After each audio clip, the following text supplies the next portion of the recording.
بسم اللہ الرحمن الرحیم۔ آج ہم ایک مشہور و معروف قانون دان جناب احمد حسین یعقوب کا تذکرہ کریں گے، جو سنی سے شیعہ ہوتے ہیں اور کوئی 12 کے قریب کتابیں لکھی ہیں۔ ہم ان کے شیعہ ہونے کے اسباب کو اس سیشن میں عرض نہیں کریں گے، وہ کسی اور سیشن میں انشاءاللہ، لیکن آج ہم ان کی ایک کتاب نظریہ عدالت صحابہ پہ گفتگو کریں گے۔ یہ احمد حسین یعقوب 1939 میں اردن میں پیدا ہوتے ہیں۔ قانون کی تعلیم مختلف یونیورسٹیوں سے حاصل کرتے ہیں۔ اردن میں، پھر مصر میں کچھ وقت گزارتے ہیں اور شام اور لبنان میں رہتے ہیں۔ بعض کتابوں کا انہوں نے خود تذکرہ کیا ہے اور ان کتابوں کا مطالعہ کرتے ہیں اور پھر تحقیق کرتے ہیں، اور طویل مدت تک تحقیق کے بعد وہ شیعہ ہوتے ہیں۔ جب شیعہ ہوتے ہیں تو ان کو اردن میں بہت سارے مشکلات کا سامنا ہوتا ہے، اور یہ اپنے خاندان سمیت اردن چھوڑ کے امریکہ چلے جاتے ہیں۔ یہ 2003 میں امریکہ جاتے ہیں اور 2007 میں ان کی امریکہ میں رحلت ہوتی ہے، اور ان کی وصیت کے مطابق ان کی میت امریکہ سے اردن لا کے دفن کی جاتی ہے۔ شخصیات جو لکھ جاتی ہیں وہ ہمیشہ کے لیے زندہ رہتی ہیں۔ انہوں نے کوئی 12 کے قریب کتابیں لکھی ہیں، اور ان کتابوں میں سے ایک جو بہت شہرت کتاب کو ملی ہے، ایک کتاب ان کی بہت اچھی ہے، وہ ہے کربلا کے بارے میں، اور اصل کربلا ہی ان کو اس اہل بیت کے دروازے کی طرف لے آتا ہے۔ لیکن ان کی جو کتاب اردو ترجمہ ہوا ہے وہ ہے ان کی کتاب نظریہ عدالت صحابہ۔ ہم اس کتاب کی تفصیل میں نہیں جائیں گے، بس اتنا عرض کرتے ہیں کہ یہ کتاب کتنی مہم ہے۔ آپ اس سے اندازہ لگا سکتے ہیں کہ بر صغیر کی ایک جانی پہچانی اور مشہور شخصیت حضرت علامہ ذیشان حیدر جوادی، جو قرآن مجید، نہج البلاغہ اور صحیفہ سجادیہ کے ترجمہ کرتے ہیں، وہ اس کتاب کے مترجم ہیں۔ تو اس کتاب کی عظمت انہوں نے بہرحال اپنے انداز میں بیان کی۔ مثلا مقدمے میں علامہ ذیشان حیدر جوادی لکھتے ہیں کہ علامہ موصوف نے، یعنی خود ذیشان حیدر جوادی صاحب ان کو علامہ لکھ کے کہتے ہیں، کیونکہ یہ ایک تو وکیل تھے اور قانونی انداز سے انہوں نے گفتگو کی، اور درجن بھر جگہ پہ انہوں نے لفظ قانون استعمال کیا۔ مجھے بڑا دلچسپ لگا، اور میں نے کہاں انہوں نے لفظ قانون استعمال کیا اس کو الگ بھی ایک حصہ بنایا ہے۔ مثلا قانونی ائمہ، قانون شریعت، اس قسم کی چیزیں جو ہیں اس میں، تو جناب ذیشان حیدر جوادی نے ان کی کتاب کے بارے میں لکھا ہے کہ علامہ موصوف نے اسی انتہائی خطرناک موضوع پر قلم اٹھایا ہے، یعنی وہ خطرناک موضوع جس پہ کئی افراد کو توہین صحابہ کا مجرم قرار دے کر موت کی گھاٹ اتارا گیا، اور یہ تاریخ کا انتہائی المناک اور غم انگیز باب ہے۔ تو علامہ موصوف، چونکہ یہ کچھ مدت خطیب بھی رہے، کافی مدت خطیب رہے مختلف مقامات پر، تو علامہ موصوف نے اسی انتہائی خطرناک موضوع پر قلم اٹھایا ہے، لیکن نہایت درجہ احتیاط اور دیانتداری کے ساتھ، کہ نہ کسی مسلمان کے جذبات مجرور ہونے پائیں اور نہ حقائق کا خون ناحق ہونے پائے۔ یہ اس کتاب کی خصوصیت ہے کہ انتہائی احترام کے ساتھ جو بھی بات کی ہے، نہ کسی مسلمان کے جذبات مجروح ہونے پائیں اور نہ حقائق کا خون ناحق ہونے پائے۔ یہ ہے کتاب نظریہ عدالت صحابہ۔ کلی طور پر ہم آج کے سیشن میں جو عرض کرنا چاہتے ہیں تو ان کی کتاب کو 2 حصوں میں تقسیم کریں گے۔ ایک تو یہ جو مشہور و معروف قول ہے کہ صحابہ سب کے سب عادل ہیں، اس پہ انہوں نے بحث کی ہے، اور انہوں نے مستدرک حاکم کے حوالے سے، اگر اس کتاب کے صفحہ 35 پہ جائیں گے تو انہوں نے مستدرک حاکم کے حوالے سے صحابہ اور طبقات، کوئی 12 طبقے بنائے ہیں اصحاب کے۔ پہلا طبقہ وہ ہے جو ہجرت سے پہلے اسلام لائے، اور پھر فرماتے ہیں کہ 10واں طبقہ وہ ہے جو طلقاء ہیں، جو فتح مکہ کے موقع پر مسلمان ہوئے، اور نام بھی پھر لیے اور حوالے بھی دیے کہ کس کس نے کیا کیا لکھا ہے۔ تو اس حوالے سے انہوں نے طبقات صحابہ بنائے ہیں،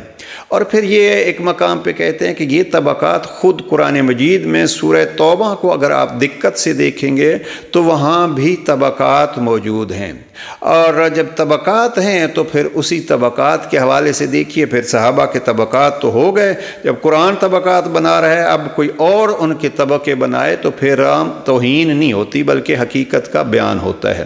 رہ گیا ایک جو الزام لگایا جاتا ہے، اور ہم اس کتاب کو اس لیے پیش کر رہے ہیں کہ عزیزان کتابوں کو پڑھیے، تحقیق کیجئے۔ ہم یہ نہیں کوشش کر رہے کہ یہ بعض احباب کہتے ہیں یہ کون سا موضوع ہے، موضوع ہم یہ جو افراد سنی سے شیعہ ہوتے ہیں وہ اس لیے نہیں کہ آپ کوئی یہ تصور کریں کہ کسی کو سنی سے شیعہ کرنے کی کوشش کی جا رہی ہے، نہیں، ہم یہ کہتے ہیں حقائق کو جاننے کی کوشش کریں، بے جا الزامات نہ لگائیں۔ صحابہ کے بارے میں اگر جاننا ہے کہ اہل بیت کے ہاں صحابہ کی کتنی عظمت ہے تو نہج البلاغہ ہمارا موضوع رہتا ہے، نہج البلاغہ کو ہی جا کے دیکھیے، 2 پورے خطبے جناب امیر المومنین نے عظمت صحابہ پہ بیان کیے ہیں، جا کے دیکھیے خطبہ 180 میں جناب امیر المومنین صحابہ کو یاد کرتے ہیں، این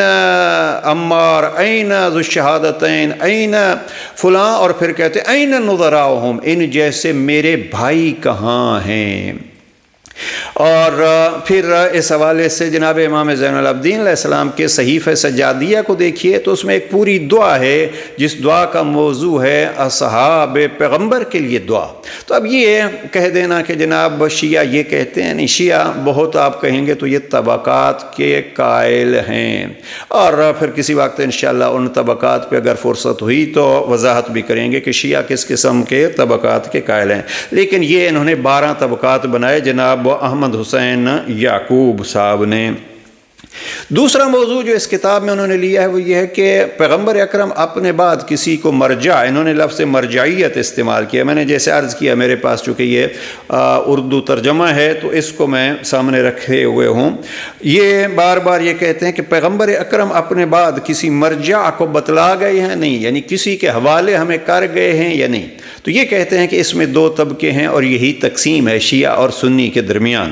اب اس میں کہتے ہیں کہ شیعہ کی طرف سے دعوت ذو العشیرہ سے لے کے، مثلا اس کتاب کے صفحہ 256 پہ آپ جائیے تو اس میں دعوت ذو العشیرہ کا تذکرہ کرتے ہیں اور فرماتے ہیں کہ جب آیت وانظر عشیرتک الاقربین نازل ہوئی تو رسول اکرم نے اولاد عبد المطلب کے اجتماع میں فرمایا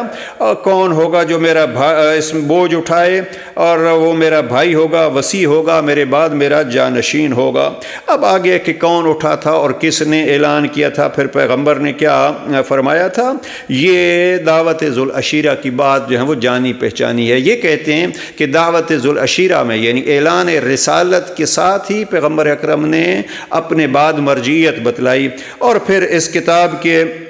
ایک حصے میں آ کے وہ غدیر کو تفصیل سے بیان کرتے ہیں۔ مثلا صفحہ 234 اگر آپ جائیے تو یہاں انہوں نے لکھا ہے کہ جب آیت بلغ ما انزل الیک من ربک نازل ہوئی تو پیغمبر اکرم نے، مرسل اعظم نے عملی طور پر امیر المومنین علی علیہ السلام کو اس وقت مرجع اور خلیفہ مقرر کیا جب آپ کے سامنے 1,00,000 مسلمانوں کا مجمع تھا۔ جمعرات کے دن میں میدان غدیر میں دن کے 5 گھنٹے گزر چکے تھے جب جبرائیل امین آیت بلغ ما انزل الیک من ربک لے کر نازل ہوئے، اور آپ نے مولائیت کا اعلان کر دیا، اور پروردگار نے آپ نے مولائیت علی کا اعلان کر دیا، اور پروردگار نے آیت اکملت لکم دینکم نازل فرمائی۔ یہاں ایک دلچسپ چیز جو لکھی ہے انہوں نے، پیغمبر اسلام کے خلیفہ کو،